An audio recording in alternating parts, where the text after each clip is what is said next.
Alright, so we're checking out the Atlas 4 frame from FlyFishRC, and I did a kind of a quick build here because what I did is I just took the parts out of the Chimera 4 that I've been flying around for a while now. Go ahead and retire this frame.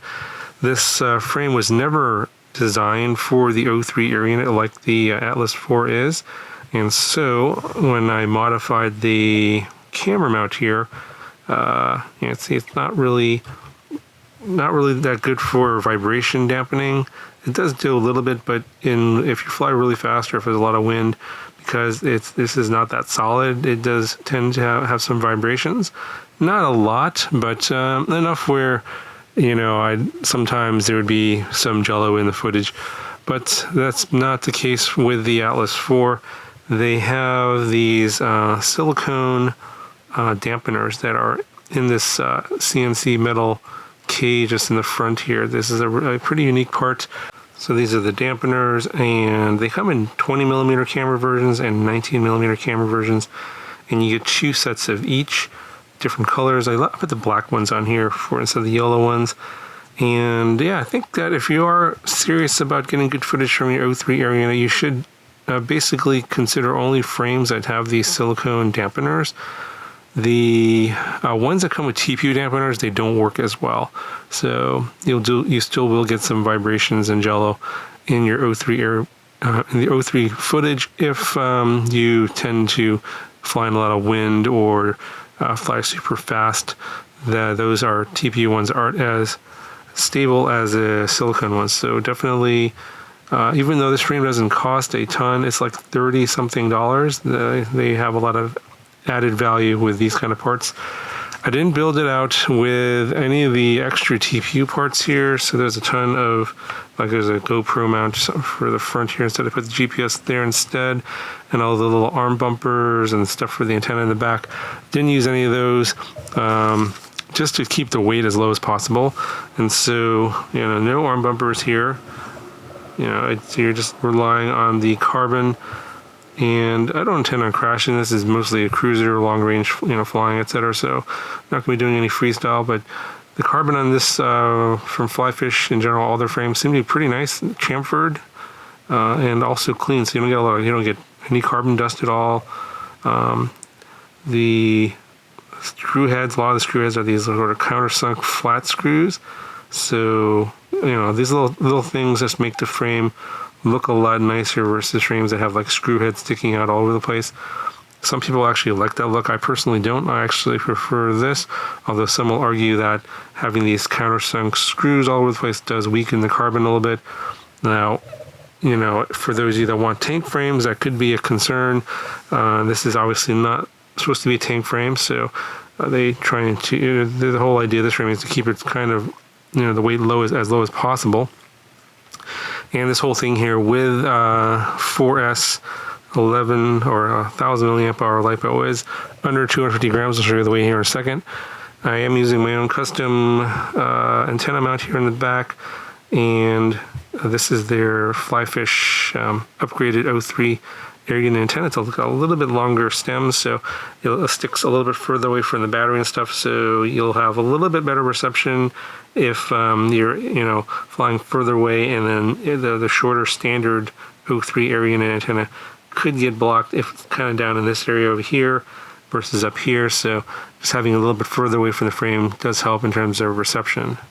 So if you missed the video on the Chimera 4 where I put all these parts into that frame, basically you have some T-Motor 1604 motors here. And these are, I think, 2850 kV. Very nice. I'm using the iFlight props for the Chimera 4.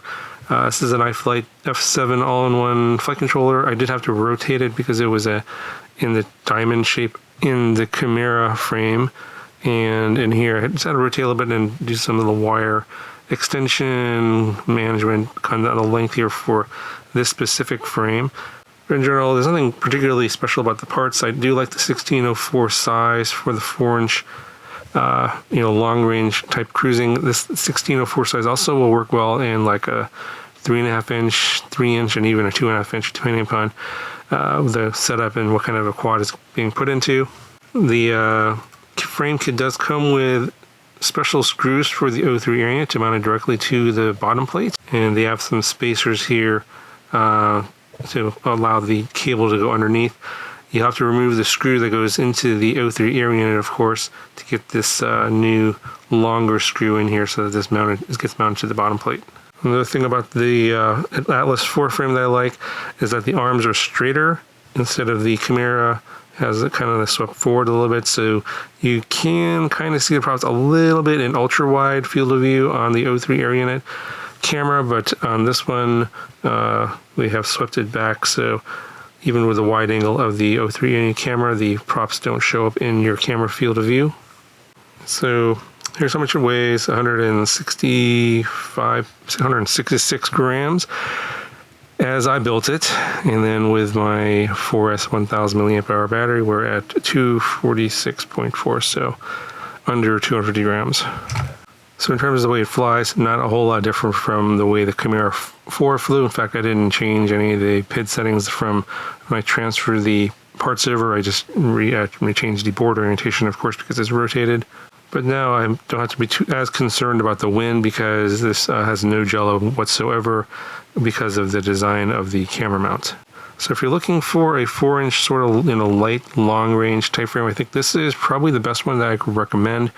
I've been searching for a lot of 4-inch frames. There's a ton of them, like on AliExpress and other places where they use like TPU mounts and various things, and I considered purchasing them because they were cheaper. Like they were like, $20 or whatever, $25. And this one I think is worth the extra, about $10. The carbon's a lot nicer. Just the quality of the whole, and the design is just really nice with the countersunk screws. Everything just looks really clean. And of course you have the, in my opinion, the superior camera mount for the O3 air unit. So if you're not flying the O3 air unit to capture 4K footage, it probably doesn't really matter to you as much. But if that's your only camera, your only 4K camera that you're going to be getting your 4K footage from, and you don't want any jello, this is the one I think you ought to be getting. So there's probably a few other, 4-inch frames out there that have similar camera mounts. I did look into a few of them. They're heavier. They're a lot more expensive. Some of the ones that I think people will recommend down in the comments, which I'm not gonna name because I'm sure people will come up with them down in the comments. Make sure you check out the prices of those. This is like $35, and a lot of those other ones are like double the price or more. I mean, I've seen them in the $90 and $95 range, and the quality of the carbon doesn't look as nice. The screws don't look as nice. It weighs more.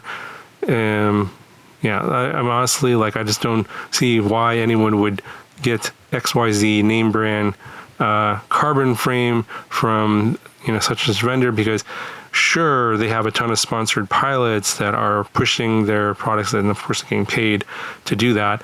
That's probably why those frames cost double or more of this one. So that's why I can't really recommend some of those other ones out there, because this one just has so much more value compared to a lot of the ones the other ones that other people will suggest are better. I don't think that they probably aren't going to be either that much better or that much worse. Probably pretty similar, but what you're looking at is at the bottom line is going to be the price and what you're going to get for that money. So I've got a couple other fly fish frames I'm going to be building out soon, so stay tuned to my channel and be subscribed and have your notifications turned on if you want to see those videos, because I have the Tony 5 coming up. I also have the Valander, the 3.5 inch also coming up as well. I just got to sort of fit it into my video schedule. It's pretty cramped right now, but those will coming up pretty soon. Anyway, it's going to cover for this video. Link will be down in the video description if you want to check it out, and I'll talk to you guys in the next one.